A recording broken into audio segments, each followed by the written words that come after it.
Hello and welcome back. Steel Openings here once again, and today I wanted to do a little video about a different style of lock that most have seen. I was encouraged to make this video by, I think it was a Cherokee lock picker, or Cherokee locks, or lock picking gal. It's one of them ladies. Um, it was, honestly, I would remember, but it was a little while back, and I apologize for not remembering exactly which one asked me, but it was part of the lockpicking community. They said they'd love to see some of the push locks I have, since I said I have a whole bunch of them. And so let's just dig right in, right? Let's pan down to the old dirty desk and start off with one everybody's seen. Everybody's seen one of these, you know. This is the Yale version of the push lock. And these things are, you know, well over 100 years old. And this one's still very, very pristine. And it was used, and it has some numbers stamped in the bottom of it. You'll notice the first off, it's not shielded here, so you can shim it by putting a shim in. I got one real quick. I'm taking a shim, sticking it there until the first pin, and then using a pick, manipulate that first pin, and then work your way on down. So we can do it kind of quickly here. Got all rubbish on me. I'm gonna move that one to it. I was hoping to look cool there, but it didn't work.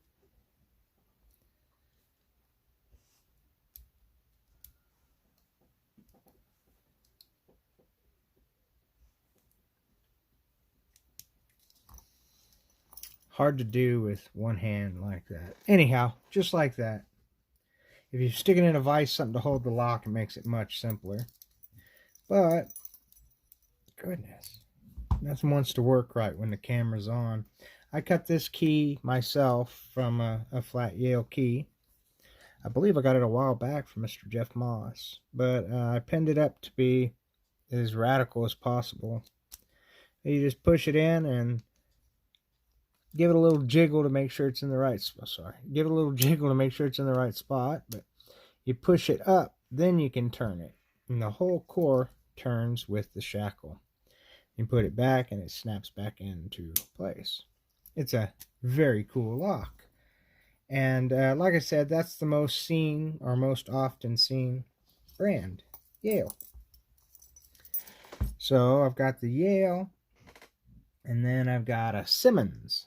And this one happens to have an independent lock company key, an Elko key, but it's an old, near original key for it.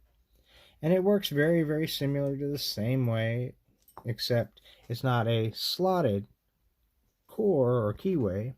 It's an actual reverse quickset style keyway, where it actually has a touch of warding in there. So we're going to do a little better lighting here. There we go. So that's a little bit more secure, if you will.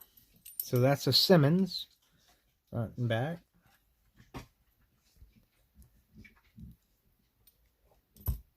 And then I have a Union.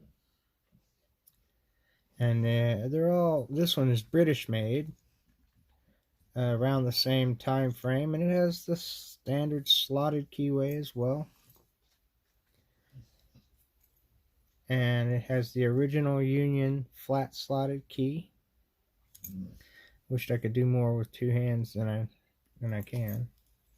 That's the Union. And then I have a Sargent. And it has the original Sargent key for it. And it is also the same warded key. Or keyway, I'm sorry. And then I have a Fulton. Fulton on both sides, slotted keyway. This one is a little wider keyway. And I have a plain Yale slotted key, steel key, that I made for it. And then I have a Corbin, and it's a little bit beefier than the others, but not much, very minute. It had a little bit of beat damage down here on there and right there, but it's also a slotted key or keyway. And this one I took one of those old cheap Chinese lock keys. It was a dimple, and I filed it down to fit in the keyway, and then filed the bitting into it, and it works a lot great. So it's like a homemade key. Then I have a Sleigh Maker.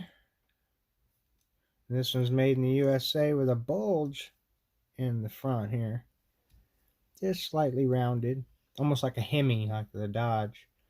And it's got some numbers stamped on it, but it's also that same reverse Yale style keyway. And this one I used another I think it's Corny, Corni key for it, and it doesn't work great, but it works, so I need to refine it and make it work a little bit better. And then I have one that I got and I'm working on. This one is an Eagle, and I've got it open, and I need to cut a key for it, so I need to take it apart and cut the key. I was just really apprehensive on trying to get this off. Typically they have they're kind of like squared, like the Yale one was. I can get it open to show y'all again.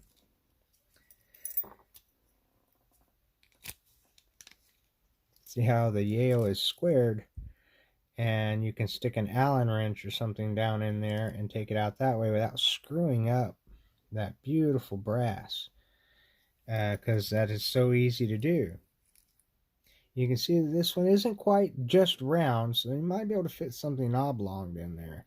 But I'm trying to think of a better way to do it to get that one apart. That's why it's not thus far. But I have a couple more. I have an extra Corbin that I picked up that I haven't keyed, that I need to key. And beautiful Corbin on the shackle as well. Very cool lock. And then they also make a slightly smaller model. And this is in here as a Sergeant. And it's a push lock as well. And I made it with a small Yale key, flat key. I also have the Yale model in this small one. And I had a couple of them that one was really torn up that I tried to refurbish. And I need a few extra little bits and pieces or make the parts. And the other one I got working, but I must have knocked it off my desk into the never-ending black hole behind my desk type of thing. I haven't been able to find it. So the only one I can show that's small is the little Sergeant.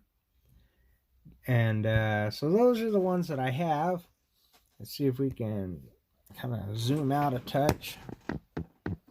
And you can see them all at once. The Eagle, Sleigh Maker, Corbin, Fulton, Sergeant. Come on now. Sergeant.